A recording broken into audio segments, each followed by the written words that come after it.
دوومەڵان ئەو دوومەڵانەمانەیە گەورەکەی کیلۆی بە 50 و ئیتر لە 20,000 دەست پێکات تا 50 بە پێی حەجمەکە. بەیانی جەژنە و هاوکات نەورۆزیشە لەگەڵ یا بۆیە بازار پڕ بووە لە میوەی بەهاری و جێی بەهاری و چەندەن بابەتی دیکە هەر یەکە و لە ئاوازێک و لە شوێنێک ئەمەی لەبەردەمی منایە ئەمە دوومەڵانە لەولاوە لی لێیە هەڵوژەی لێیە ترۆزی لێ و کنگلیشی لێ کاگرەڤەری لێ کاگرەڤەر سڵاو لێ بێ بەخێر بێ چەندێکە ئەم بابەتانە هاتوونەتە بازارەوە ئەم بابەتانە هەر ڕۆژە و شتێکی بەهاری تازە پێیا بێ ئێستا بۆ نمونە ئەمڕۆ چی هاتووە؟ ئەمڕۆ ترۆزی بە تۆزێ زیاتر هاتوۆتە بازارەوە ئەو شتانە ئاژین گەڵامیێوانە 4-5 ڕۆژ هاتوۆتە بازارەوە ئەڤۆکادۆ بە 8,000.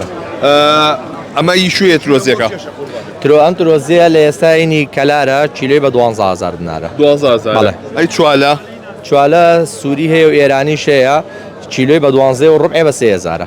ئەمە سووریە؟ ئەم نەوعە سووریە. ئێران شەڕیتانە؟ نا ئەو شتانی لە خۆیان زیای نێرن کێشەیان نییە. کێشەی نییە. ئەو شتانی لە خۆیان زیابەی نێرن ئەو شتانی وەکو برنجۆوانی خۆی پێداویستی خۆیانە ناینێرن. ئەی وەکو بابەتی هەڵوژەکە ئەمە دایم بەزمی لەسەرە. لە ئێستاژە تام دقەیە هەرزان نەبووە قابێ بە 8,000 دینار و کیلۆی تقریبان هەر 180,000 دینار 200,000 کرد. ئەوەنە هەرەکە. ئەی دوومەڵان؟ دوومەڵان ئەو دوومەڵانەمانەیە گەورەکەی کیلۆی بە 50 و ئیتر لە 20,000 دەست پێکات تا 50 بە پێی حەجمەکە. بەشڵن دوومەڵان تامی گۆشتەیە. هەیە نایخوا هەشە لە ساڵێکا بایی 10 ملیۆن دینارە خوا و لە گۆشت زۆر زیاتری پێخۆشترە.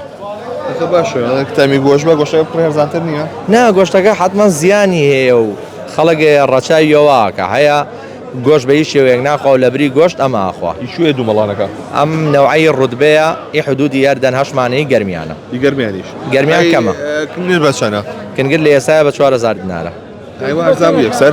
هەرزانتری شەوێ ئەگەر بێت و ئەم چەند ڕۆژە باران ببارێ و کەش خۆش بێت دوایەوە هەرزانتری شەوێت. دەستەکانە خۆشە سازەوە بەڕێزێ بەڵێ ئەوەی کە هەیە دوومەڵان کیلۆی بە 50,000 و کیلۆی بە 40,000 و ئەو بە 12,000 و ئیتر نرخانە تۆزە گرانن لە چاوخۆیە بەڵام لە دوای جێژنەوە ئەم نرخانە زیاتر دابەزێ ئەمە بۆیە بەردەوام کاتێکە جێبەهاریەکان یا میوە بەهاریەکان کاتێکە دێنە بازارەوە نرخیان گرانە لە سەرەتایە بە شێوەیە کە سەرەتا کە هەڵوژێترشا و دوو هەفتەیە لەمەوبەر کیلۆیەکی بە 500 دلار بوو لە سادا کیلۆی هاتۆتە 180,000 و دواتیش دێتە سەر 5,000 دینار بۆیە بەردەوام ئەو خواستەی لە سەرەتا ئەو کەمیشە بۆیە هاوڵاتیان یانێت نۆبەرەکەی یەکسەر لێ بخۆن لەو ساڵەدا.